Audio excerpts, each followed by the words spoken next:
Cordelia Lovejoy, and today I'm going to tell you all about my indie hot contemporary, Jack and Amy Get Fake Married. Actually, I'm Elizabeth Lane, and I'm not buying books this year.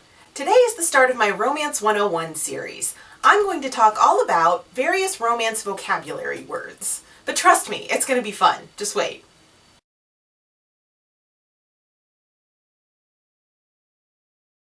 Okay, so there's no real book called Jack and Amy Get Fake Married, and you should give thanks for that because nobody wants to read a book written by me. However, I am going to use this fake book to describe some romance terminology that, if you're new to the genre, you may have heard but might not quite understand. So, to start out with, let's kick off this book. Let's say that Jack is walking down the street talking on his cell phone, not paying attention. Amy is walking down the street in the opposite direction carrying shopping bags. They run into each other. This is an example of a meet cute. Not all meet cutes are adorable. They might not all be funny, like running into each other, but it is the term that we use when we talk about two protagonists meeting for the first time in a romance novel. Now let's go back to that cell phone and those shopping bags. This is going to determine our subgenre. This book is a contemporary. This means that this is set roughly in our time and place in the world that we're very familiar with. Now let's change a few things. Let's say that Jack runs into Amy because he spontaneously starts to turn into a werewolf. That might make this a paranormal. Let's say that when Jack bends over to pick up Amy's shopping bags, a thumb drive falls out into one of Amy's shopping bags. This might indicate a romantic suspense. Let's say when Amy drops her shopping bags, a bunch of vibrators fall out. This might indicate an erotic romance. She's going to find herself via those vibrators and, well, Jack. Or it might be a romantic comedy. It all depends on whether or not they're playing that for laughs. So as you can see, these are examples of subgenres, and subgenres roughly map to other genres of books. So for example, paranormal might be something like a speculative fiction, or science fiction or fantasy, although there are also romance novels in those tropes. Romantic suspense might be crime, thriller, or a police procedural. So there's all kinds of romances for all kinds of readers. Now let's go back to the title of this book. Jack and Amy Get Fake Married. What does that mean? So fake relationships are a pretty popular romance trope. There might be a fake marriage, might be a fake engagement. Really any kind of fake relationship is an example of a fake relationship trope. Let's say as the book progresses, Jack and Amy are not getting along. They bumped into each other and took an immediate dislike. Because this is a romance novel, they're eventually going to get over that, but that would be an example of an enemies to lovers trope. Let's say when they do get over it, Amy accidentally gets pregnant. That's an accidental pregnancy trope. There are any number of tropes that can fit into a single book. But you can see from these examples how tropes are different from subgenres. Tropes are related to the plot, not what's going to be the setting or time period or any other general kind of book that it is. If you're interested in exploring tropes, tvtropes.com is a great resource. It doesn't necessarily map to the exact tropes that we tend to refer to in romance, but it'll get you started. Let's go back to the title of this book. Jack and Amy Get Fake Married. With a title like this, chances are this is a single title romance, even though we've referred to a trope. And I'll get to that in a second. Single title romances are typically a little longer, 300 to 400 pages long, and published as part of a publisher's general publishing program.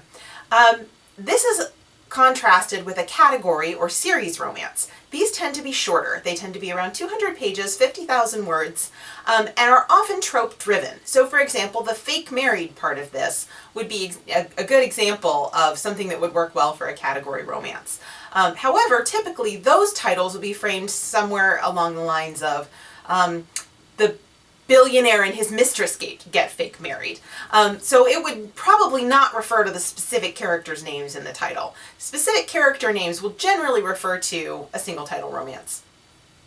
My local used bookstore calls category romances series romances. It's not a term that we hear in romance discourse online very much anymore, but it's something you might run across as you continue to read. The other interesting thing about category romance is that it tends to be pretty easy to find specific heat levels. So what's a heat level? That's the length, frequency, and descriptiveness of sex scenes in any particular book. So that's going to vary somewhere on a spectrum of hot, is the term I used. Some people might also use erotic, although personally I would consider that to be its own separate subgenre, and I'll talk about that more when I do a video specifically about subgenres. Or on the other end of the spectrum, the less sexy end of the spectrum, clean, sweet. I'm not as fond of those two terms, but you do see them used. Chaste or cozy, where you would see typically less sex, possibly also less violence and less cursing. And then somewhere in the middle, you'll get fade to black or closed door romance. And that's going to have sexual content, but typically won't show anything but kisses and maybe a little bit of groping on page. And the good thing about category romance is that a lot of the time, lines are based around heat levels. So if you're new to romance and you're not sure you want to read something super explicit, pick a line that tends to be more closed door or fade to black. For example, the Harlequin romance line. If you're interested in a completely chaste romance, Love Inspired can also get you there. If you want something super sexy, try Harlequin Dare. Or if you can get them used, Harlequin Blaze. That was my favorite. Let's talk about what's not a subgenre or a trope or, for example, a trend. Let's say our book is called Jacqueline and Amy Get Fake Married, or Jack and Andy Get Fake Married. This is an indicator of an LGBTQ plus book. Sometimes you'll see this referred to as a subgenre. I think that's a little off base. And the reason that I think that is that this book is still a hot contemporary. And if you're trying to sell this book to me as a reader, I'm going to be more interested in the fact that it's a hot contemporary than it is that it's about two women or two men. There are also chaste LGBTQ books. There are closed door LGBTQ books. So the indicator of it being a LGBTQ book does not necessarily mean that it is particularly sexy or that it should be segregated from all other books in the hot contemporary type. Now let's say, as on our cover, Jack and Amy are of some sort of Asian descent. This is what would also be described, along with LGBTQ books and books by disabled authors and people who have other marginalizations, as diverse romance. Diverse romance refers to any book typically about or by any author who is not a cisgendered, heterosexual white person. So that's what diverse romance means. Now, continuing on through the end of our book, or getting closer to the end, we might get a black moment. The black moment is the very last barrier, typically, to a couple achieving their happy ending. So, for example, Jack and Amy end up on the altar, and Amy says, "I couldn't possibly perpetuate this deception on my family," and storms out tear-stricken. This might be an indicator of a black moment. It really looks at this point like the couple may not stay together, but because this is a romance, and we need an HEA, or happily ever after, we know that they're going to get over this.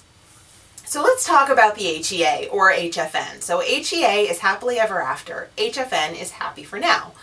Both of these types of endings are acceptable in modern romance, but without one, this is not a genre romance. It might be a love story. You'll sometimes see Nicholas Sparks, for example, listed as romance. Even he doesn't think he's romance. But really, most romance readers would not consider his books to be genre romance, because typically at the end of them, someone dies. So if a character dies, one of the two protagonists dies, or if they meet up in the afterlife, or they're reunited as ghosts, typically most romance readers will look at that book and say, that's not a romance, that's a love story. So now our book is finished. How do we want to publish it? A lot of romance these days is indie published.